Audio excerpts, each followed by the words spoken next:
بسم الله الرحمن الرحيم. الحمد لله والصلاة والسلام على رسول الله وعلى آله وصحبه، أما بعد. أيها الإخوة والأخوات، السلام عليكم ورحمة الله وبركاته. أهلا وسهلا بكم في حلقات مع الحبيب صلى الله عليه وآله وسلم. نتحدث عن خير البشر، عن سيد ولد آدم يوم القيامة ولا فخر. نتكلم عن الشفيع صاحب الشفاعة الكبرى يوم القيامة. نتحدث عن محمد صلى الله عليه وآله وسلم، وكفى بهذا الحديث عنه شرفا. خير ما يقضي الإنسان وقته وهو يتحدث عن حبيبه الذي هو خير وأحب إلينا من آبائنا وأمهاتنا، بل ومن أولادنا وبناتنا، بل حتى من أنفسنا ومن الناس جميعا. نتحدث عن الحبيب من ولادته إلى وفاته صلى الله عليه وآله وسلم، إلى وفاته أعظم مصيبة مرت على هذه الأمة. نتحدث عنه قبل البعثة وبعد البعثة، نتجول في حياته قبل الهجرة وأثناء الهجرة وبعد الهجرة. نتحدث عن النبي محمد صلى الله عليه وآله وسلم في جهاده للأعداء، كيف كان أشجع الناس وكان يتقدم الناس في المعارك، وكيف كان حليما مع من خالفه ومن عاداه. نتحدث عنه في السراء وفي الضراء، نتكلم عنه صلى الله عليه وآله وسلم، فهو الحبيب الذي لولاه لكانت البشرية اليوم تعيش في ظلام دامس. هو النور الذي أرسله الله للبشرية، هي الرحمة التي أهداها الله عز وجل للبشر فغير حالها وغير مجرى التاريخ. لقد جاءكم رسول من أنفسكم عزيز عليه ما عنتم حريص عليكم بالمؤمنين رؤوف رحيم.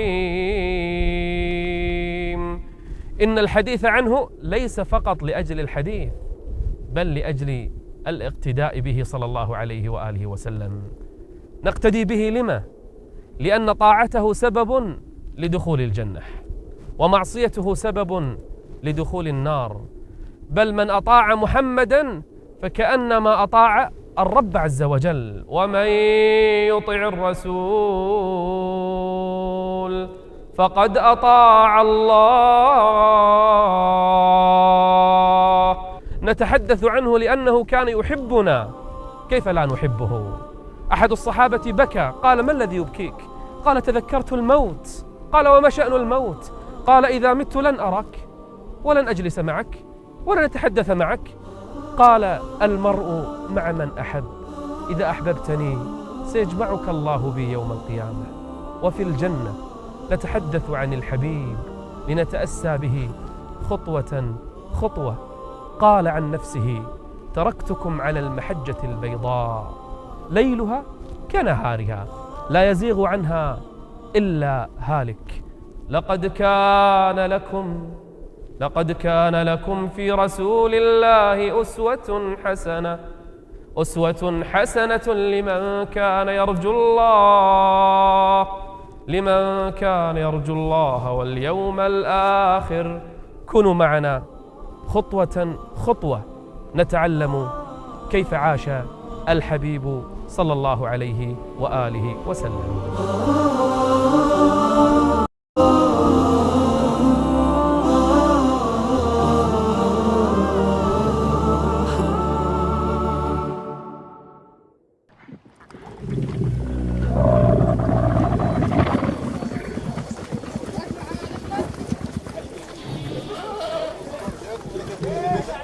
قبل أن نبدأ مع الحبيب صلى الله عليه وآله وسلم، لابد أن نأخذ لمحة عن الحياة في الجزيرة العربية وعن حال العرب فيها، دينهم، حياتهم الاجتماعية، وضعهم السياسي، كيف كانوا يعيشون في تلك الجزيرة.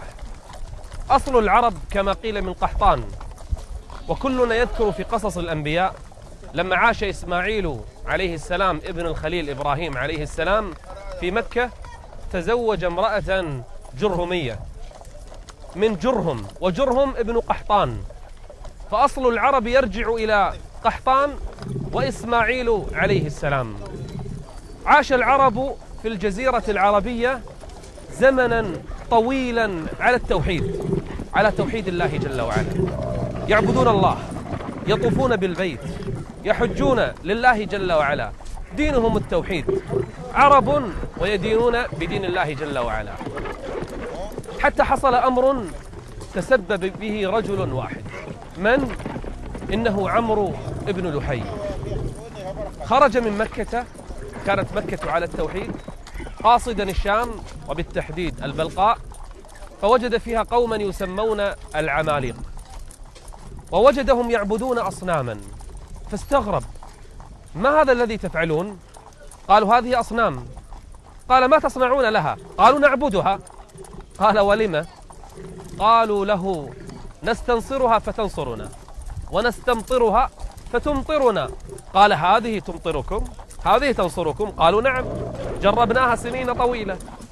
قال: هل تعطوني منها؟ فأعطوه صنما، فأخذ صنما معه عمرو بن لحي، أخذ صنما من الشام وذهب به إلى مكة.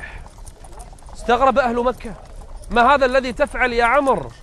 قال: هذا صنم جئت به من الشام، نعبده، نستمطره فيمطرنا، ونستنصره فينصرنا.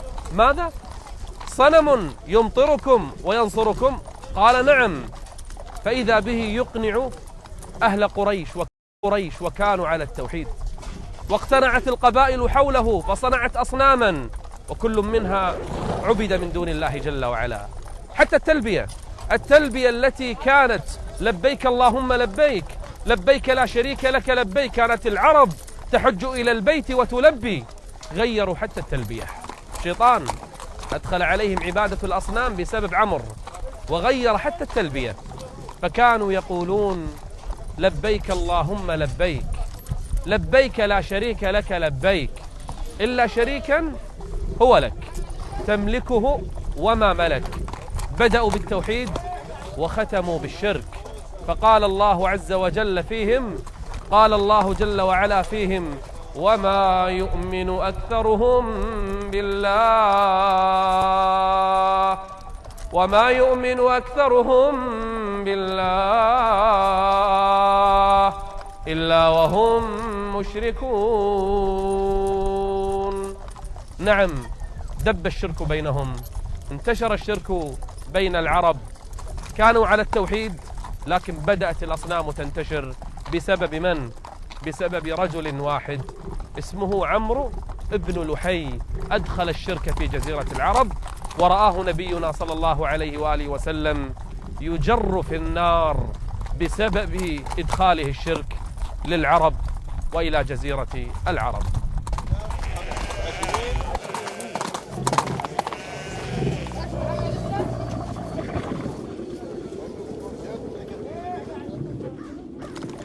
انتشرت الأصنام في مكة وفي العرب وأحيائها.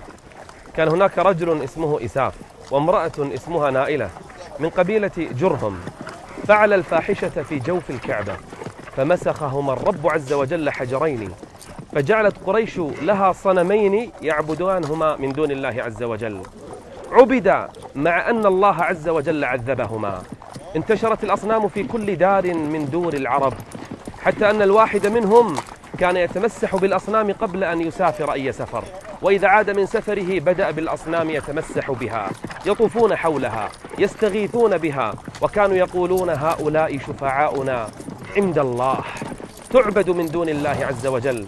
وكان أحدهم ربما صنع الصنم من تمر فيأخذه معه في السفر، فإذا جاع أكله، يأكل إلهه الذي يعبده.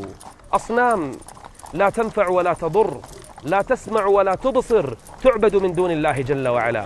وكان أهل قريش يأتون بالذبائح والقرابين يذبحونها عند هذه الأصنام، يذبحونها يتقربون بها إلى هذه الأصنام، ذبائح تذبح لغير الله عز وجل.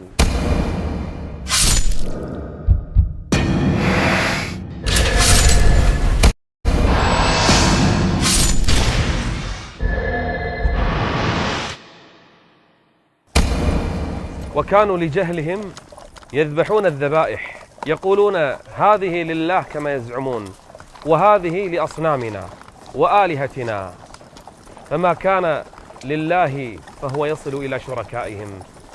وقالوا هذه لله بزعمهم وهذه لشركائنا، فما كان لشركائهم فلا يصل إلى الله، وما كان لله فهو يصل إلى شركائهم.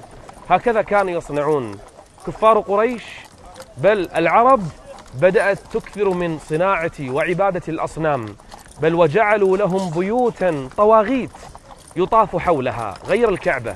فهذه اللات عبدتها ثقيف وجعلت عليها السدنة، والحجاب تقرب إليها القرابين وتزار وتشد إليها الرحال.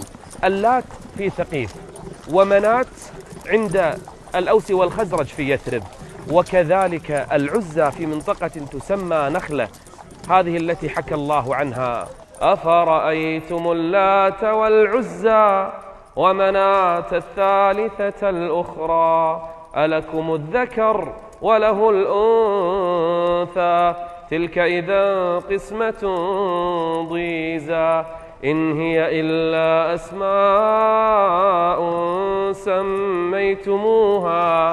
سموها بأسماء وعبدوها من دون الله جل وعلا. هكذا انتشر الشرك، والشيطان يؤزهم أزا، فالشيطان أغلى غاية عنده أن ينشر الشرك في الأرض. الذبح لغير الله، دعاء غير الله، الطواف بغير الكعبة، العبادة لغير الله، السجود لغير الله، والركوع لغير الله جل وعلا، هذه انتشرت في مكة وما حولها من البلاد. وإذا بالشيطان يعشعش في بيوتهم وفي أسواقهم وفي نواديهم. بل كان كفار قريش يتشاءمون، فإذا أرادوا أن يسافروا سفرا طيروا طائرا ينظرون أين يطير، إلى اليمين أم إلى الشمال، فإذا كان إلى اليمين سلكوا هذا الطريق، وإذا كان إلى الشمال لم يسلكوا هذا الطريق. يتشاءمون حتى من الأسماء، حتى من الأصوات، حتى من الأيام، حتى من كل شيء انتشر بينهم التشاؤم. كثر العرافون، كثر السحرة والكهنة والمنجمون بينهم، لأنهم على غير هدي وعلى غير صراط. بل وصل الأمر في كفار قريش أنهم إذا نزلوا بواد من الوديان كانوا يستعيذون بالجن والشياطين، بسيد هذا الوادي من الجن من الشياطين. فإذا نزلوا في واد يقولون: نعوذ بسيد هذا الوادي من شر هذا الوادي ومن شر الشياطين. وأنه كان رجال من الإنس يعوذون برجال من الجن فزادوهم رهقا. عبدوا الأصنام، عبدوا الطواغيت، عبدوا الشياطين، ذبحوا لغير الله، استعاذوا بغير الله، استعانوا بغير الله، دعوا غير الله عز وجل. كل مظهر من مظاهر الشرك كان منتشرا في مكة وما حولها. هذه بعض أحوالهم.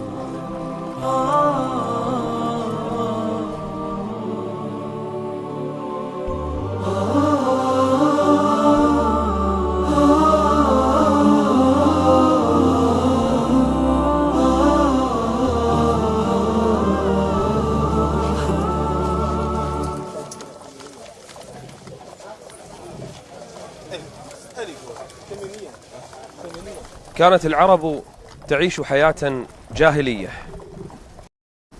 حياة تعيسة على كل المستويات. أما الحياة الدينية كما ذكرنا فكانت تعبد الأصنام، بل كانوا ينسبون الشرك وعبادة الأصنام والاستقسام بالأزلام إلى إبراهيم الخليل عليه السلام وإلى ابنه إسماعيل عليه السلام، وكانوا يعلقون صورتيهما داخل الكعبة يستقسمان بالأزلام. بل كانت قريش وسائر العرب تعيش حياة تحرم الحلال وتحلل الحرام اتباعا للشياطين. حتى الناقة التي تلد 10 من البنات سيبوها وحرموها، حتى أنزل الرب عز وجل: ما جعل الله من بحيرة ولا سائبة ولا وصيلة ولا حام. هذه أنواع من الإبل كانوا يقطعون آذانها، وكانوا يسيبونها ويقلدونها ويضعون عليها علامات فلا تؤكل ولا تمس ولا تقرب. من الذي حرمها عليهم؟ الشياطين. ولكن الذين كفروا يفترون على الله الكذب. وهكذا حرمت عليهم الشياطين أشياء ما حرمها الرب عليهم، وأحلت لهم الشياطين أشياء حرمها الرب عز وجل عليهم. أما اليهود والنصارى فلم يكونوا أحسن حالا. اليهود لم يكن همهم إلا جمع الأموال والسلاح وإثارة الحروب بين الناس والترأس عليهم. وهكذا حال النصارى، لهم رهبان يحلون لهم الحرام فيحلونه، ويحرمون عليهم الحلال فيحرمونه. تلك عبادتهم. هكذا كانت الحياة. بل إن القبائل بينها وبين بعض كانت تتقاتل على أتفه الأسباب. ربما ناقة رعت في أرض ليست لها قامت بينهم حروب لسنوات طوال، وربما لسبب أتفه من هذا قامت بين القبائل حروب ومعارك طاحنة راحت من أجلها نفوس وأزهقت أرواح. هكذا كانت تعيش العرب. أما الزنا، أما العفة، فقد كانت في طبقة الأشراف فقط. أما أوساط الناس فالزنا عندهم مباح. وكان عندهم النكاح 4 أنواع. النوع الأول كنكاح الناس اليوم، المرأة تنكح بوليها بإذن وليها. أما النكاح الثاني فإن الزوج كان يقول لزوجته إذا طهرت اذهبي إلى فلان فاستبضعي منه، أي احملي منه، فتنام معه أياما حتى تحمل، ثم يأتيها زوجها بإذن وأمر زوجها. أما الثالث فكانت المرأة تختار 10 من الرجال يأتونها، فإذا حملت اختارت من شاءت منهم ويجبر أن يكون أبا له. أما النكاح الرابع نكاح البغايا المنتشر، أن تضع المرأة العاهرة تضع راية عند باب بيتها فيأتيها من شاء من الرجال، فإذا ولدت جاء أهل القافة فيلحقون الولد بأبيه، حتى أنزل القرآن: ولا تقربوا الزنا إنه كان فاحشة، أي الزنا إنه كان فاحشة وساء سبيلا. بل كان الرجل يتزوج المرأة وأختها، بل كان يتزوج زوجة أبيه، حتى حرمه القرآن: وأن تجمعوا بين الأختين ولا تنكحوا ما نكح آباؤكم من النساء إلا ما قد سلف. هكذا كانت العرب تعيش حياة بهيمية. بل كان الرجل ينصر أخاه وابن عمه نصرة جاهلية، ظالما أو مظلوما، وكان شعارهم: انصر أخاك ظالما أو مظلوما، حتى جاء الإسلام وعدل الظالم أن تأخذ على يديه. أما في الجاهلية ظالم أو مظلوم ما يهمني، أهم شيء أن يكون من قبيلتي فأقاتل الناس دونه. أما المرأة فكانت مهانة، كانت ذليلة. حصل أن في قوم ربيعة قاتلوا قرية وقوما آخرين. قبيلة ربيعة قاتلت قبيلة أخرى، وكانت العرب إذا حصل قتال وأخذوا السبايا فإنهم يخيروهن بين الرجوع إلى أزواجهن أو البقاء مع من سباهن. في قوم ربيعة ابنة الحاكم، ابنة أمير القبيلة، لما خيرت اختارت من سباها، فألحقت العار بأبيها وقومها، فأقسم أبوها أمير القبيلة أنه إذا جاءته بنت أن يقتلها، فجاءه أكثر من 10 بنات فوأدهن جميعهن، فصارت عادة في القبيلة، ثم صارت عادة بين القبائل. انتشرت هذه العادة القبيحة، وأد البنات. وإذا الموءودة سئلت بأي ذنب قتلت. حتى أن رجلا من الصحابة يقص قصته قبل الإسلام في الجاهلية، يقول: ولدت زوجتي أنثى فمسكتها على هون، حتى إذا كبرت وصارت جارية تلعب وبدأ الخطاب يخطبونها أتتني الحمية والغيرة، فقلت لزوجتي: زينيها وألبسيها وجهزيها قالت لما؟ قال أريد أن أزور بها أقربائي. تزور أقرباءها. ففرحت زوجته وألبستها وزينت البنت الصغيرة. يقول وأخذت زوجتي علي العهود والمواثيق ألا أمسها بسوء فأعطيتها. يقول فأخذت بنتي الجارية وفي الطريق رأيت بئرا. يقول فنظرت في البئر السحيق ونظرت ابنتي معي. يقول فأحست ابنتي بأمر سوء.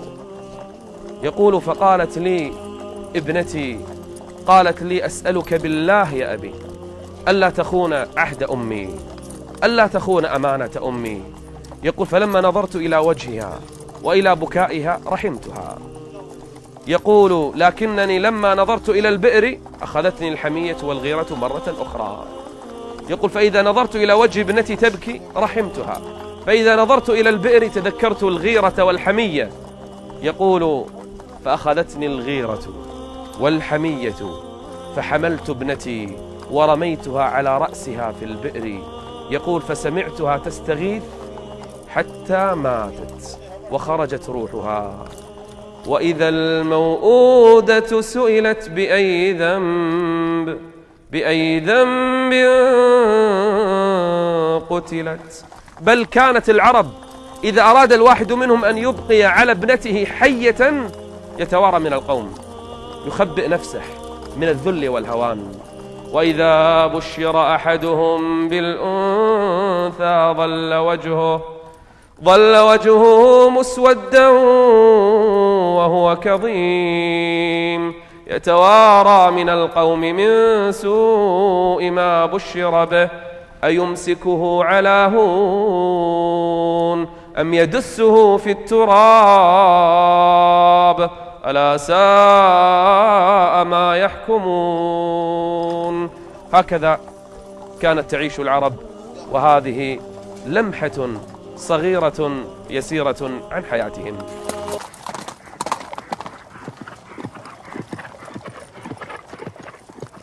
هكذا كانت المرأة مهانة في مكة وما حولها، ليس فقط في الجزيرة العربية بل حتى في الحضارات الأخرى. فلم تكن الروم ولا فارس ولا غيرها من الحضارات تكرم المرأة، وليست بأحسن حالا من جزيرة العرب. كانت المرأة أحيانا إذا توفي زوجها فإن أولاده يرثونها حالها حال الميراث، وكانت تباع وتشترى في الأسواق، جواري يباعن ويشترين. هكذا كان حال المرأة، ذل وهوان، حتى جاء الإسلام وكرمها. كانت تذل إن كانت حرة وتذل إن كانت أمة، في كل أحوالها ذليلة. كانت الخمرة تشتهر في قريش، بل كانوا يشربونها أكثر من شربهم للماء، وهكذا كانوا يسكرون وبعد السكر يفعلون ما يشاءون. هذه حياتهم وهذه أحوالهم حتى جاء الإسلام وحرم الخمر. كانت قريش والعرب والقبائل تعيش حالة من الفوضى، فالحروب الدائمة وسفك الدماء والغصب والاغتصاب والقتل ونهب الأموال، هذه أحوالهم وهذه حياتهم. نظر الله عز وجل إلى أهل الأرض فمقتهم، عربهم وعجمهم، إلا بقايا من أهل الكتاب، إلا بقايا بقوا على التوحيد، نظر الله إليهم نظر الرحمة. هل كانت قريش وما حولها من الأعراب والقبائل لا يمتلكون أخلاقا حميدة؟ بلى، كانوا يتصفون ببعض الأخلاق التي تميزوا بها، وكانوا يعيشون عليها بل يموتون عليها. ولهذا قال نبينا: جئت لأتمم مكارم الأخلاق. فكانت هناك بعض الأخلاق من المكارم مثلها، كانوا يتصفون بالكرم، بل كانت العرب تشتهر بالكرم. وكان الرجل ربما لا يملك في بيته إلا ناقة يعيش عليها وعلى لبنها هو وزوجته وأطفاله، ومع هذا كان ربما أتاه الضيف من بعيد لا يعرفه غريبا عنه، ينزل عنده في بيته فيذبح ناقته التي عليها اعتماده وحياته، يذبح ناقته إكراما لضيفه. تميز العرب بالكرم، وقالوا في ذلك الأشعار تلو الأشعار، واشتهر الكرماء من العرب كحاتم الطائي وعبد الله بن جدعان. أما عبد الله بن جدعان فكان يذبح الذبائح الكثيرة إذا جاء الناس للحج، فيطعمهم ويسقيهم ولا يبالي، ينفق من حر ماله فقط لأنه يتصف بصفة الكرم. وكانت قريش تمتاز بعادة اسمها الرفادة، والرفادة أن تذبح الذبائح. وكان يتكفل بهذا الأمر قصي بن كلاب، كان يجمع خرجا أموالا مثل الضريبة من أهل قريش وأهل مكة، يجمعون له الأموال، فإذا جاء الناس في الحج من شتى القبائل والبلاد ذبح لهم الذبائح وصنع لهم الطعام فيأكل الناس بالمجان. وهذه الرفادة والسقاية والإطعام الذي ذكره الله في القرآن كان يفتخرون فيه أهل قريش، فقال الله لهم: أجعلتم سقاية الحاج وعمارة المسجد الحرام كمن آمن بالله، أي لا تجعلوا أعمالكم هذه الطيبة كمن آمن بالله عز وجل واليوم الآخر. اتصف العرب في ذلك الزمان مع كفرهم وشركهم وأخلاقهم الذميمة، اتصفوا ببعض الأخلاق، منها مثلا الالتزام بالعهد والمواثيق.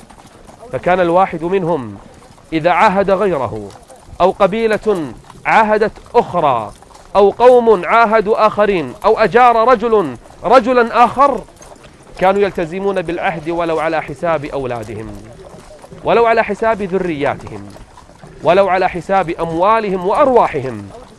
العهد عندهم والكلمة عندهم يلتزمون بها. هذه من الأخلاق الفاضلة التي تميز بها العرب في ذلك الزمان.